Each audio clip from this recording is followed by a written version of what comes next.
आइए अब आगे देखते हैं।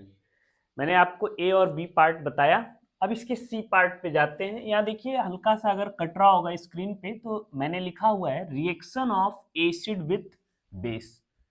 इसके तीन पार्ट्स हैं।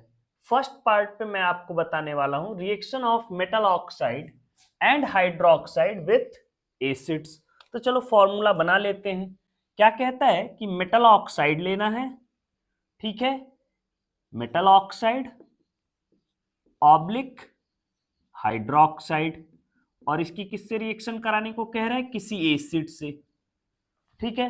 क्या बनेगा, एज यूजुअल सॉल्ट बनेगा प्लस वाटर बनेगा। अब एग्जांपल देते हैं एक एक आपको। दूसरा है reaction of non metal oxide with basis. तो क्या लेना है, नॉन मेटल ऑक्साइड, यहां क्या लिख लीजिए, नॉन मेटल ऑक्साइड किससे रिएक्ट कराना है, बेस से। क्या बनेगा, साल्ट बनेगा प्लस वाटर, ये प्रोडक्ट बनेगा। एरो एक्चुअली मैं स्ट्रेट नहीं ले रहा हूं क्योंकि तीनों को हमें कवर अप करना है, इस वजह से ये समझिए कि हम प्रोडक्ट लिख रहे हैं। नीचे जो लिखा हुआ है वो प्रोडक्ट है और ऊपर के साइड रिएक्टेंट है। Reaction of acids and bases, ये तो आपको याद है, एसिड और बेस की जब भी रिएक्शन कराएंगे क्या बनेगा, सॉल्ट प्लस वाटर। चलो आ जाओ भाई, कितना सिंपल सा है। मेटल ऑक्साइड जो भी मन में आए, सिंपल सा आपके साइंस में मैग्नीशियम ऑक्साइड ले लीजिए, प्लस किससे रिएक्ट करा दीजिए, किसी भी एसिड से, फॉर एग्जांपल HCl से करा दिया। हमने मैग्नीशियम के लिए आपको बताया, और क्लोरीन साल्ट बनाएगा, क्या बनेगा, मैग्नीशियम क्लोराइड, Cl2 लगेगा। अब इतना बेसिक आपको आ जाना चाहिए। क्लोरीन को बैलेंस किया, टू इधर रिएक्टेंट साइड मल्टीप्लाई किया, अब क्या रिलीज कर देना है, वाटर, तो H2O। इक्वेशन देखिए बैलेंस होगा। अब कोई मेटल हाइड्रोक्साइड ले लो, फॉर एग्जांपल यही ले लो, मैग्नीशियम हाइड्रोक्साइड, MgOH का ट्वाइस, इसकी भी रिएक्शन किससे करा दो, H2SO4 से। ये क्या है, सल्फ्यूरिक एसिड है। सॉल्ट क्या बन जाएगा, मैग्नीशियम सल्फेट, वाटर रिलीज हो जाएगा। इक्वेशन बैलेंस करिए, हाइड्रोजन कितना है, 2 2 4 है, यहाँ 2 का मल्टीप्लाई कर दो। ऑक्सीजन कितना है, 4 है, और यहाँ 2s6 है, यहाँ 4 है, यहाँ 2s6 है, बैलेंस है। आ जाओ नॉन मेटल ऑक्साइड। एक अच्छी सी बात बता देते हैं, देखिए जितने भी मेटल ऑक्साइड्स होते हैं वो कैसे नेचर के होंगे, तो समझ जाइए, अगर एसिड हैं तो इनका नेचर कैसा होगा, बेसिक नेचर। कैसे नेचर के होंगे, बेसिक नेचर के। क्लियर हो गया। जितने भी all metallic oxides are generally in basic in nature, all metallic oxides are generally in basic nature, ठीक है। क्लियर हो गया आपको बात। अब आ जाइए नॉन मेटल, तो अब ये भी आप समझ गए होंगे। फिर नॉन मेटल कैसे ऑक्साइड्स होंगे, बेस से रिएक्ट कर रहे हैं तो इनका नेचर कैसा होगा, एसिडिक इन नेचर। ये सब देखो, ये सब लॉजिक आपको ना खुद ही लगा लेना होगा। बेस है, एसिड से रिएक्ट कर रही होगी, तो इसका मतलब यहाँ जो भी है उसका नेचर कैसा होगा, एसिडिक होगा। बेस बेस से रिएक्ट तो करेगी नहीं, एसिड एसिड से रिएक्ट करेगी नहीं। तो अब आ जाइए जरा नॉन मेटल ऑक्साइड, कोई भी चूज कर लीजिए। कार्बन डाइऑक्साइड, कार्बन क्या है, नॉन मेटल है, उसका ऑक्साइड किससे रिएक्ट करा दीजिए, किसी बेस से, लाइक सोडियम हाइड्रोक्साइड। क्या बना दीजिए, सॉल्ट बना दीजिए। क्या बनेगा, सॉल्ट, Na है, O है, और यहाँ OH है। हमें वाटर रिलीज करना है तो सबसे पहले वाटर रिलीज कर दो। देखो इक्वेशन बैलेंस है क्या, नहीं है, बैलेंस कर लो। H2O, तो क्या बन जाएगा, Na2CO3। सोडियम कितना है, 2 है, कार्बन कितना है, 1 है, ऑक्सीजन यहाँ 1 बचा हुआ है वाटर के जाने के बाद। अभी देखिए वीडियो है तो आपको बहुत क्विकली लग रहा होगा, कई बार बताया है मैंने, अगर आप चाहें तो मैं धीरे इसको एक बार और एक्सप्लेन कर देता हूं आपको। देखो सबसे पहले मैंने वाटर रिलीज कर लिया, मिटा देते हैं। चलो आपको करना है ना, एक्चुअली मुझसे ज्यादा जरूरी आपका सीखना है। हमारे पास ये तो बनाना आ गया आपको कि मैंने नॉन मेटल ऑक्साइड ले लिया, फिर क्या ले लिया, एक बेस ले लिया लाइक सोडियम हाइड्रोक्साइड। अब इससे हमको क्या मिलेगा, तो सॉल्ट और वाटर। यहां दिक्कत ये है कि सॉल्ट क्या बनेगा, नहीं आइडिया लग रहा है। बाई प्रोडक्ट में वाटर का आइडिया तो लग रहा होगा आपको, वाटर रिलीज कर दो, इतना सिंपल काम है। ये मैं आपको इसलिए ऐसे सिखा रहा हूं कि एग्जाम के दौरान एक एक नंबर में जब आप ये सब रफ पे भी कर लेंगे तो गेन कर लेंगे मार्क्स। कैसे बैलेंस होगा, मान लो किसी एग्जाम्पल में या किसी इक्वेशन में आपको ये एग्जाम्पल पुट ही करना हो और आप गलत सॉल्ट बना दीजिए, बैलेंस ना हो, तो मार्क्स डिडक्ट हो जाते हैं। उससे बचने के लिए H2O लिख लिया। अब देखो हाइड्रोजन कितना था, 2 है, इधर हाइड्रोजन 1 है, यहाँ 2 का मल्टीप्लाई कर दो। अच्छा ये सोचो कि अगर यहाँ 2 का मल्टीप्लाई कर दिया तो सोडियम कितने मिल गए हैं, 2 मिल गए हैं। सोडियम अगर इस कार्बन डाइऑक्साइड के पास अगर एक ऑक्सीजन कार्बोनेट लायक होता तो क्या बना देता, Na2CO3 बना देता। इतना समझ में आया लॉजिक। तो हमें ये पता है कि यहाँ का एक ऑक्सीजन तो बचा ही हुआ है, एक ही ना गया है वाटर में, एक बचा हुआ है। केमिकल रिएक्शन क्या है, एटम एंड मॉलिक्यूल्स का अंततः रीअरेंजमेंट है। क्या है, रीअरेंजमेंट है। ये मॉलिक्यूल्स रीअरेंजमेंट होके Na2CO3 बना लेंगे। क्या बना लेंगे, Na2CO3। मेरी बात आपको समझ में आई, आई होप समझ में आ गई होगी। चलिए देखते हैं नेक्स्ट। अब आ जाओ, Na2CO3 हो गया, साल्ट हो गया, वाटर हो गया, ये पूरा हो गया आपका reaction of non metal oxide. Acid और बेस ये तो सिंपल है एकदम, लाइक HCl ले लीजिए और KOH ले लीजिए, क्या बन जाएगा, KCl प्लस H2O। देखा, इक्वेशन बैलेंस है। नहीं बैलेंस है तो करेंगे, 2 हाइड्रोजन है, 1 hydrogen 1 hydrogen, 2 hydrogen, oxygen 1 1, potassium 1 1, chlorine 1। और आज देखा हमने कि हमारा ये सारा टॉपिक किस तरह से कंप्लीट हो गया। अब इसके बाद के कुछ इसके और पोर्शन जो है नेक्स्ट क्लास में हम कंप्लीट करेंगे, तो इसी तरह आप वीडियो देखते रहिए। Thank you everyone, like share and subscribe, thanks.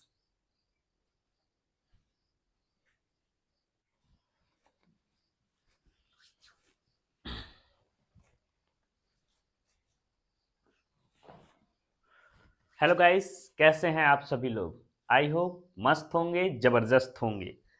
तो आज हम लोग स्टार्ट करने जा रहे हैं acid and basis in water.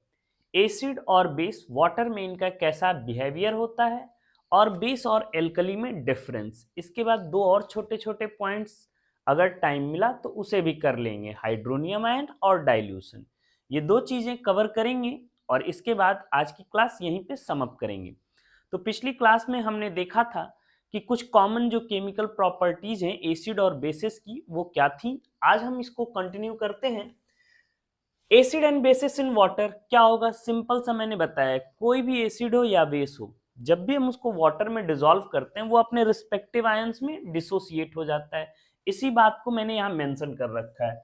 When added to water acid and bases dissociate into their respective ions and help in conducting electricity.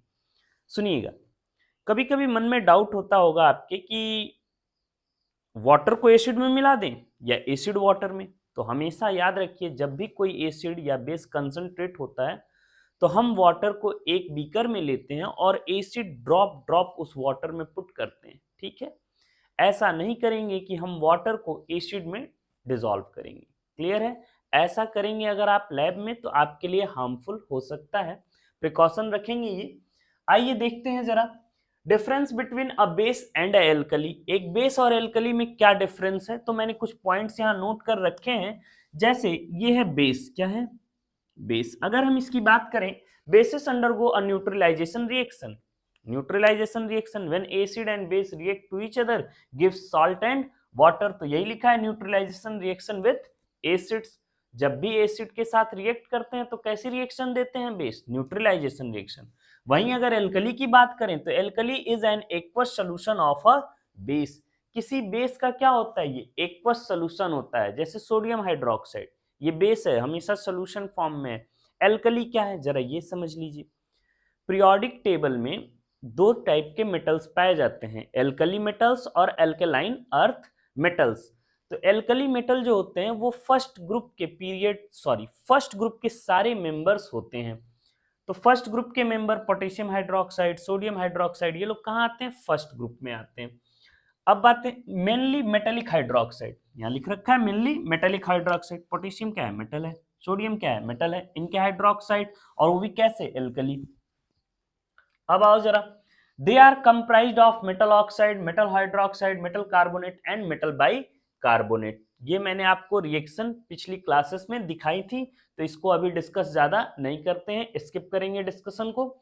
यहाँ पे आ जाइए, it dissolve in water and dissociate to give hydroxyl ion. चलो यही देख लो, potassium hydroxide है, suppose that इसको वाटर में डिसॉल्व किया तो क्या दे देगा, K प्लस और OH निगेटिव आयन। तो यही बता रहा है कि ये जब भी वाटर में डिसॉल्व करते हैं हमें क्या देता है, हाइड्रोक्सिल आयन देता है। याद रहेगा, डिफरेंस लिखने को आ जाए अगर एग्जाम में, what is the difference between base and alkalis, या give three differences between, main three differences between alkali and bases, तो आप लिख लेंगे। चलिए आइए, most of them are insoluble water. Base का कोई जरूरी नहीं कि सबके सब बेस वाटर में डिसॉल्व हो ही जाएं।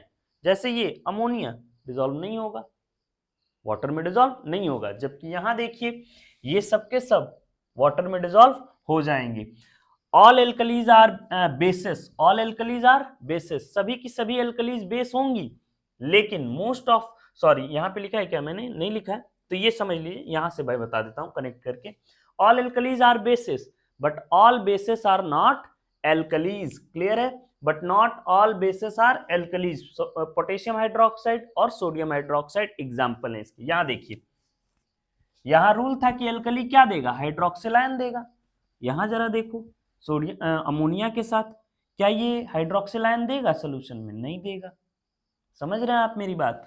तो सभी बेस एल्कली नहीं हो सकते, लेकिन सारे एल्कली क्या होंगे, बेस होंगे। इस तरह का एक आप टेबल बना लेंगे और इसको शॉर्ट फॉर्म में एक पेज पे लिखकर कहीं पेस्ट रखेंगे, 2-4 बार देखेंगे, फिर आपको याद आ जाएगा।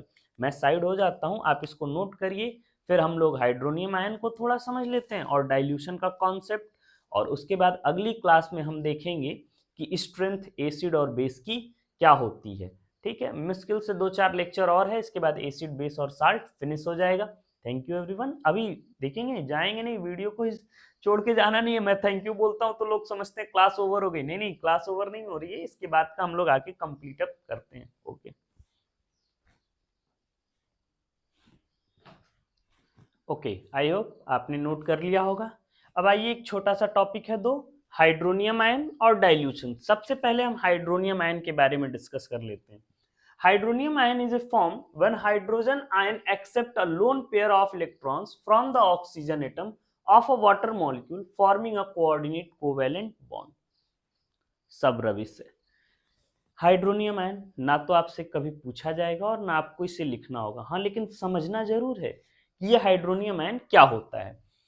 देखो, सपोज दैट अगर हम वाटर का मॉलिक्यूल ले लें और स्ट्रक्चर बनाएं, इसको आप हायर क्लास में ज्यादा सीखेंगे। इस क्लास में आपका जो लास्ट चैप्टर है chemical bonding, carbon and its compound, sorry carbon and its compound, उसमें आप बॉन्ड फॉर्मेशन सीखेंगे। ठीक है, मैं यहाँ थोड़ा सा हिंट देता हूं। जो वाटर मॉलिक्यूल है ना, वाटर का फॉर्मूला तो आपको पता ही है, H2O इस फॉर्म में रहता है। इस ऑक्सीजन पे कितने लोन पेयर इलेक्ट्रॉन रह जाते हैं, इसे कहते हैं लोन पेयर इलेक्ट्रॉन। क्या कहते हैं, लोन पेयर इलेक्ट्रॉन। ये सब कहां से आ रहा है, बेसिक मैं थोड़ा आपको क्लियर कर देता हूं। ये बताइए, ऑक्सीजन का एटॉमिक नंबर कितना होता है, 8। इलेक्ट्रॉनिक कन्फिग्रेशन आपको मैंने सिखाया है, 2 और 6। हाइड्रोजन का एटॉमिक नंबर 1 1। दोनों को स्टेबल होने के लिए बॉन्ड फॉर्मेशन करना होगा। मैंने कहा है स्टेबिलिटी पाने के बहुत से मेथड हैं मॉलिक्यूल में, बहुत से मेथड में मेनली 3 हैं। फर्स्ट है या तो वो इलेक्ट्रॉन गेन कर ले, सेकंड है या लूज कर दे, थर्ड है या फिर शेयरिंग कर ले, इलेक्ट्रॉनों की क्या कर ले, शेयरिंग कर ले। यही 3 मेथड मेन है। तो यहां देखिए, ऑक्सीजन को इसका अपना ऑक्टेट कंप्लीट करने के लिए कितने इलेक्ट्रॉनों की जरूरत है, 6 है। Octet means 8 electron. कितने की जरूरत है, 2 की।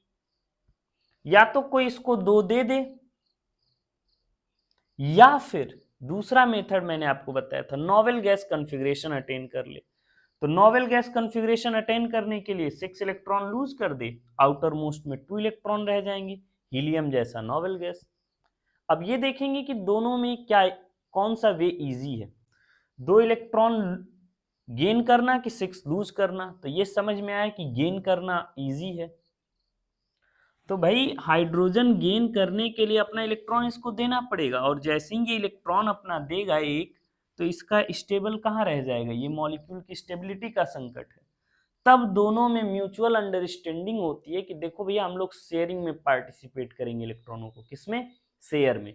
मुझे जितनी जरूरत है उतनी तुम्हें भी जरूरत है बॉन्ड फॉर्मेशन की, तो हम लोग इलेक्ट्रॉन्स की क्या करेंगे, शेयरिंग करेंगे, और शेयर करके बॉन्ड फॉर्म करेंगे। तो देखते हैं कैसे होगा। जैसे मैंने कहा ऑक्सीजन के आउटर मोस्ट में कितने इलेक्ट्रॉन है, 6 इलेक्ट्रॉन है, और जरूरत कितने की ऑक्टेट कंप्लीट करने की, 2। तो उतना ही पार्टिसिपेट करेगा ऑक्सीजन जितने की उसे जरूरत है। देखो पहला इलेक्ट्रॉन यहाँ और दूसरा यहाँ। इस हाइड्रोजन को कितने की जरूरत है, 1 की। तो ये हाइड्रोजन रहा, 1 इलेक्ट्रॉन अपना यहाँ पार्टिसिपेशन में लगा दिया। इसी तरह इधर एक हाइड्रोजन आया और इसने भी पार्टिसिपेट कर दिया अपना इलेक्ट्रॉन। एक हाइड्रोजन ही है जो हीलियम लाइक डुप्लेट कंप्लीट करता है, नोबेल गैस कॉन्फ़िगरेशन अटेन कर लिया, 2 इलेक्ट्रॉन हो गए इसके पास भी डुप्लेट कंप्लीट। अच्छा ऑक्सीजन के आउटर मोस्ट में कितने इलेक्ट्रॉन थे, 6। कितना कंज्यूम कर लिया, 2। कितने रिमेन रह गए हैं, 4। अब देखते हैं जिन जिन लोगों को इसने इलेक्ट्रॉन शेयरिंग में दिया है उन लोगों से लेगा भी तो अब काउंट करिए, 2 टू 4 टू 6 टू 8। अब कर देते हैं बॉन्ड फॉर्म। ये हो गया H, ये हो गया H, ये इलेक्ट्रॉन, ये इलेक्ट्रॉन। ये जो इलेक्ट्रॉन आपको बचे हुए दिख रहे हैं ना, यही है लोन पेयर इलेक्ट्रॉन। क्या है, लोन पेयर इलेक्ट्रॉन। क्या है, लोन पेयर इलेक्ट्रॉन। अब ये सारा डायग्रामेटिकली जो मैंने रफ करके आपको समझाया, रफ वर्क के फॉर्म में, यहां मैंने एक सुंदर सा डायग्राम बनाया। आइए अब आगे कॉन्सेप्ट समझते हैं। मेरे ख्याल से इतनी बात आपकी समझ में आ गई होगी। वाटर मॉलिक्यूल एक ही तो होगा नहीं, बहुत सारे होंगे, तो एक और बना लेते हैं।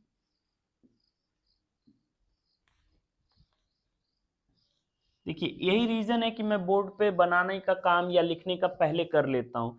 क्या है कि वीडियो की टाइमिंग मुझे कम रखनी होती है, अब ये सब करने में मुझे टाइम लग रहा है। देखो लोन पेयर इलेक्ट्रॉन ड्रॉ कर लिया। अब यही कह रहा है hydronium ion is formed when hydrogen ion accept a lone pair of electron from the oxygen atom molecule. ये देखो ये ट्रांसफर हो जाता है इधर, क्लियर है, lone pair electron oxygen atom से ट्रांसफर हो गया, मतलब यहाँ प्लस का साइन डिनोट कर लीजिए। अब बताइए जैसे ही ट्रांसफर होगा तो ये हाइड्रोजन तुरंत इस पे आके इस ऑक्सीजन के साथ अटैच हो जाएगा। कैसे अटैच होता है, ऐसे ही मान लो, ऐसे ही ड्रॉ कर दिया मैंने। वैसे तो इस तरह के फॉर्म में रहता है, एक ही अच्छी। ये डैश लाइन और बॉन्ड लाइन, इसको थोड़ा सा हायर क्लास में आप और समझेंगे कि ये डिनोट करता है कि क्या है, डिस्टेंस पे है या नियरर है। और ये भी वही काम करता है, उस टाइम हम देखेंगे। पहले अभी जितना हम कॉम्प्लेक्सिटी आपके लिए बढ़ाएंगे बढ़ती चली जाएगी। सिंपल समझते हैं। ये हो गया, यहाँ से हाइड्रोजन जंप कर गया, लोन पेयर उधर चला गया। एक और ड्रॉ कर लेते हैं, दूसरा ऑक्सीजन मॉलिक्यूल है।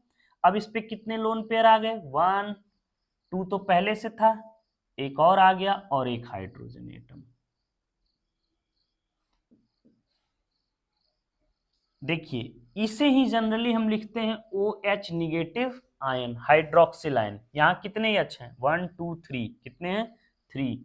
तो इसे लिखते हैं H3O पॉजिटिव आयन, और यही है मेनली हाइड्रोनियम आयन। अब जो क्वेश्चंस हैं उसको समझेंगे। हाइड्रोनियम आयन पे number of lone pair electron 1, वहीं हाइड्रोक्सिल आयन पे number of lone pair electron 3। देखो जब भी मैं पेयर बोल रहा हूं ना, इसका मतलब ये 2 इलेक्ट्रॉन है, कितने लोन पेयर में है, कैसे हैं, पेयर में है। ये मेरा रिप्रेजेंटेशन आपको समझ में आया कैसे हाइड्रोनियम आयन फॉर्म होता है। एक बार और एक्सप्लेन करते हैं। वाटर मॉलिक्यूल्स का आपस में ही इलेक्ट्रॉनिक ट्रांसफर होता है, इलेक्ट्रॉन्स का आदान प्रदान होता है, और इस तरह से वो water molecule OH negative ion और H3O पॉजिटिव आयन बना देते हैं, जिसे हम सिंपल वे में कैसे लिख देते हैं, H प्लस। क्या लिख देते हैं, H प्लस। लेकिन वो होता किस फॉर्म में, इस फॉर्म में, उस सोल्यूशन में, इस फॉर्म में वो दिखाई देता है हमें।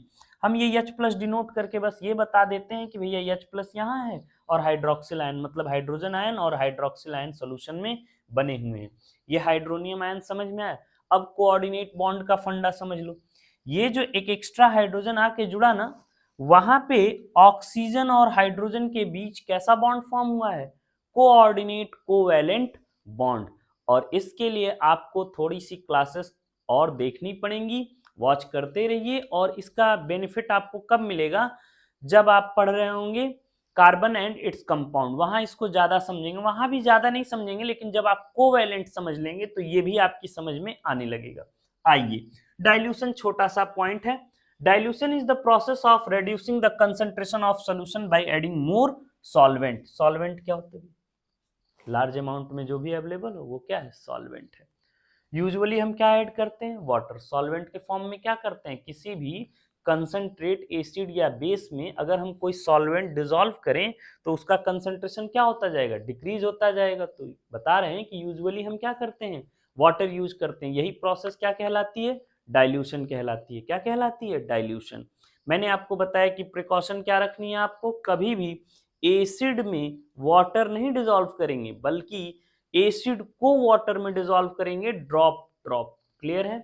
तो इतनी बातें आपको समझ में आई। आज की क्लास को हम समअप करेंगे। नेक्स्ट क्लास में हम लोग strength of acid and base के बारे में डिस्कस करेंगे। तो अगर आपको क्लासेस अच्छी लग रही हो या कोई आपका सजेशन हो कि और भी किस पॉइंट्स पे आपको जानकारी चाहिए, उस तरह का नॉलेज चाहिए, तो इन्फॉर्म करें कमेंट बॉक्स में। Thank you everyone, thanks.